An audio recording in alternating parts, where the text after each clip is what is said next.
In this tutorial, I'm going to go over the Book of Charts widget feature. The Book of Charts can be found in your dashboard widgets section, as you can see here. There is a book symbol. This will be the Book of Charts. To add a Book of Charts, simply left click on it, and then you will see them come up. Now, the issue for some of you is you've not taken any screenshots. Let's go over how to add screenshots. Come to your journal section at the top left. As you can see, I have already tagged and rated all my trades. Right down here in the screenshot section is where I can add different screenshots. So I will do an example. I'll open up the video section, and if you're unfamiliar with how to embed videos on the Tradecraft journal, check out the adding video recordings into Tradecraft tutorial. What will happen is this video will take me 5 seconds before the trade, which we can see being entered here in the blue. Now what I can do is expand the video as you saw, and then I'm going to use an app called Flameshot. Flameshot is on GitHub, and it's what we recommend for marking up charts. So I'll screenshot. What I like about this app is there's several little widgets down here, and I can label things like this. I can press T for text, looking for a breakout long on this micro range. I can press A for arrow, and then I can even right click and change the colors really quick. I'll press T again, and I recommend labeling the time frame of your screenshots. This is a 10-second chart, so I'll put 10S at the top.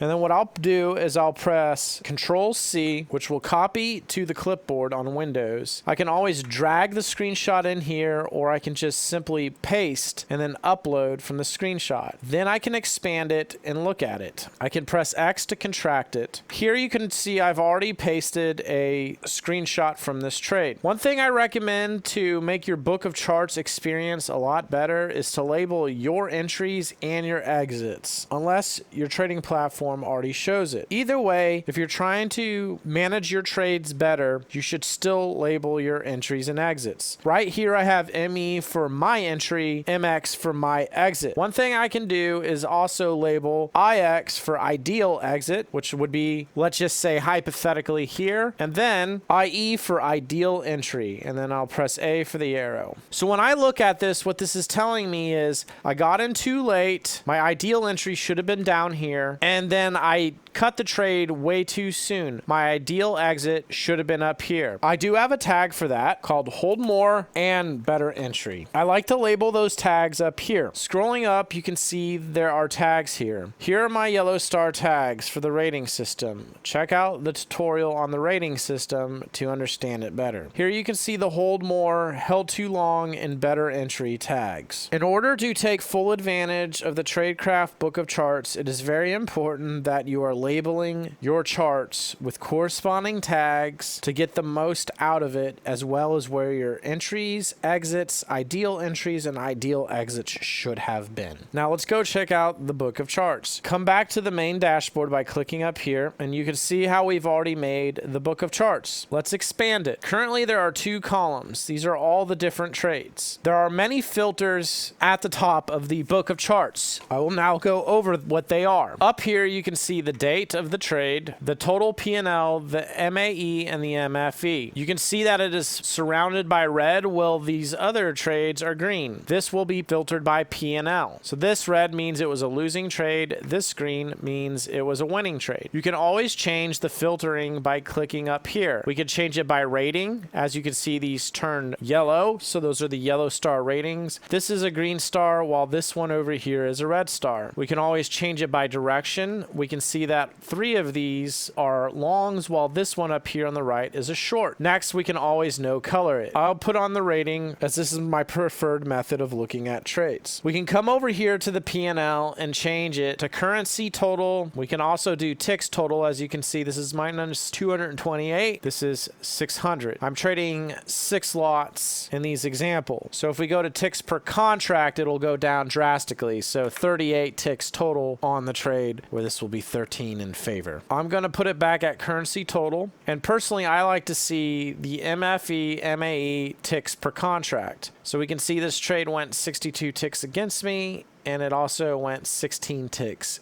in my favor. We'll skip the color by since we just did that. Now we'll go to the columns. This is going to put all your trades in different columns. Now, as you can see, there are videos loading. Each one of these squares with the different colors is a different trade. It'll show you the YouTube video as well as the trade. The 6 at 6 columns is showing us 6 across each row. You can always go down to 1 if you prefer that method. As you can see, each one of these trades has one screenshot. As we continue to scroll down, we can see that this has multiple screenshots as well as this one. This has 1, this has 3.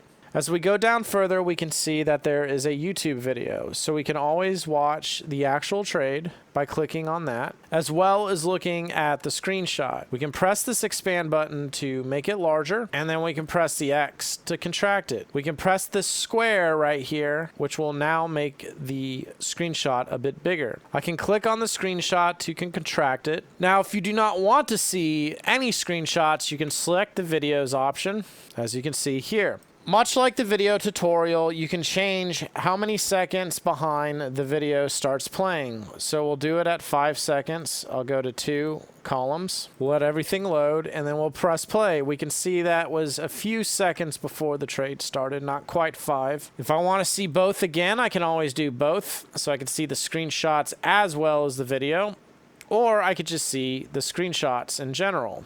I'm going to go to 6 like this, and we can see all the screenshots. Now, there's a page up here to go to different pages, and you can see all of my book of charts. Now, I want you to notice something. This has nothing in there. So if you did not take screenshots for that specific session, you can always click this hide empty, and it'll get rid of anything that does not have a screenshot in it. We can always assort the book of charts by size, and we can do ascending to descending. We can do entry time, descending to ascending, P&L, MAE, MFE, all sorts of stuff. So let's do P&L and look at my biggest trade. So we'll go to page 1, and it's at ascending. So far we can see the biggest loss is at 5,600. Let's go back down to 1, and then we will do descending. The biggest trade is at 79.50 right here. Now, one thing you can do is if you would quickly like to see this in your journal,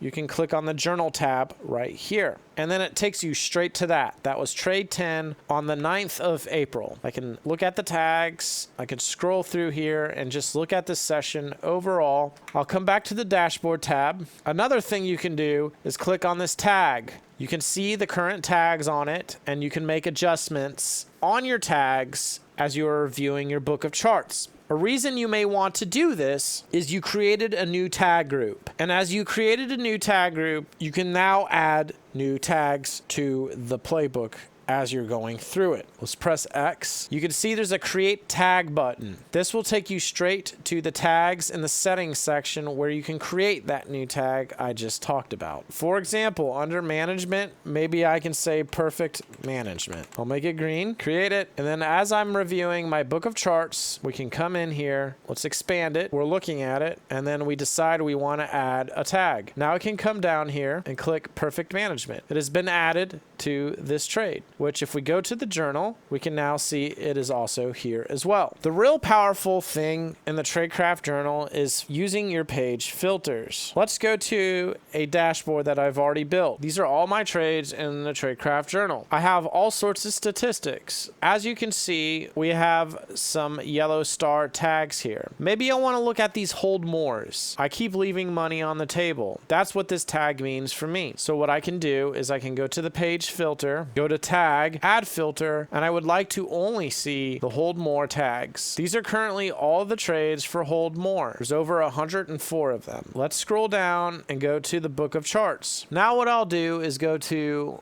descending because I want to look at all the newest trades. 411 is the current session that I've traded. We will expand it, and now I can press next and flip through all of these trades. Right now this is the highest time frame, and we can see that was a range. We can see see that I have 3 patterns here, these blue channels. Number 3 is a change in character. That means instead of going up like number 2 and number 1, it went down. Number 4 is a slip range. So I've labeled this in a way that I understand what is going on. Let's look at the next screenshot in this trade. We can see it says hold more. It's a 1-second chart. What happened was I ended up going short up here. My exit was here. My ideal exit was somewhere down here where the IX is. So now that I have the hold more tag, I don't have to guess how much more I need to be holding trades. Obviously, holding more on trades is very specific and nuanced. Let's look at another trade. We can see that this is FOMC, and they will range, and now 4 through 6, we see them range banging. So right here, there's a micro range on 4, 5, and 6. So what they're doing is they have a micro range, they push it up, then they come down to this other micro range. We also know there's 2 changing characters and the circles. So these circles are telling me patterns are shifting. Also, historically, the struggle grind down has been going up. The struggle grind down will be these reds. So 7 was a down channel, which I call a struggle grind down. It puked up. Number 8 was a struggle grind down. That also puked up. So I'm guessing that number 9 will puke up. This is a 30-second chart and a 10-second chart. Notice how I've created a story and a narrative that when I look at my screenshots in the book of charts, I don't have to guess what these charts are telling me. I can actually read them and remember what is happening, because after you have hundreds of screenshots, you may not know what you're actually looking at without properly labeling it. Let's go to the next screenshot. So as you can see, I ended up going long right here. My exit was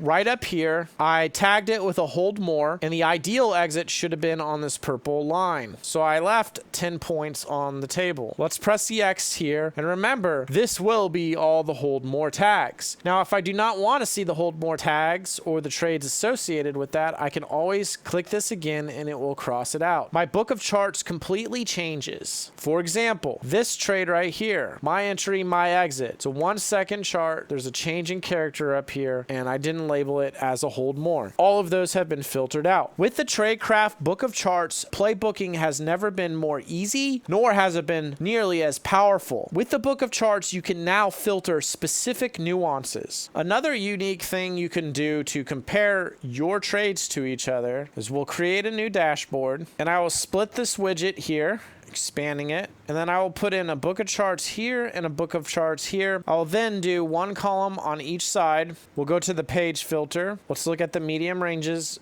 and now I can compare my biggest loser to my biggest winner. What made the difference? I can expand this. I know that there is a medium range in here. There's a struggle grind down with a change in character, so I'm very long biased. Let's go to the next picture, and then you can see my entry and my exit. Apparently, this was a good trade for me. Let's see the difference between the biggest loser. So this trade was apparently impulsive. It had an impulsive tag, and even though I'm trading a medium range, I got in a terrible spot. I hope you can envision the benefits of our book of charts platform and how easy we've made it for you to sift through them. The possibilities are endless, and it makes internalizing the best setups just that much better for you.